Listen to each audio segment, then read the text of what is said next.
ఆదిలాబాద్ జిల్లా భీంపూర్ మండలం పిప్పలకోటి శ్రీ వెంకటేశ్వర స్వామి వారి బ్రహ్మోత్సవాలు గత 3 రోజుల నుండి జరుగుతున్నాయి.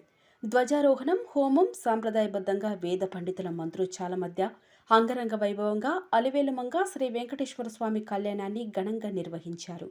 చుట్టుపక్కల గ్రామాల నుండి కాకుండా మహారాష్ట్ర నుండి భక్తులు పెద్ద సంఖ్యలో హాజరై కళ్యాణాన్ని తిలకించారు.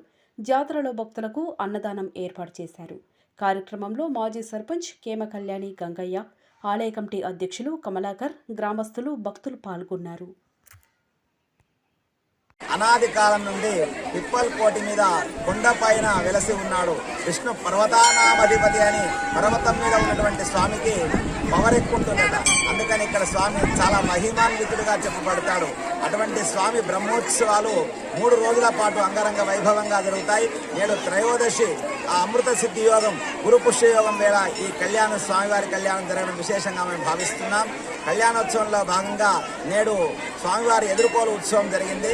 ఇక్కడ అబ్బాయిని తమ కుమారుడిగా భావించి ఒక కుటుంబం వారు తీసుకెళ్తారు. అలాగే అమ్మాయిల్ని మరొక కుటుంబం వారు తీసుకెళ్లి తమ కూతురులుగా భావించి ఇద్దరి ఇళ్ల నుంచి ఎదుర్కో వేదిక మీద చక్కగా కళ్యాణాన్ని అంగరంగ వైభవంగా గ్రామస్తులందరి సహకారంతో నిర్వహించడం జరిగింది.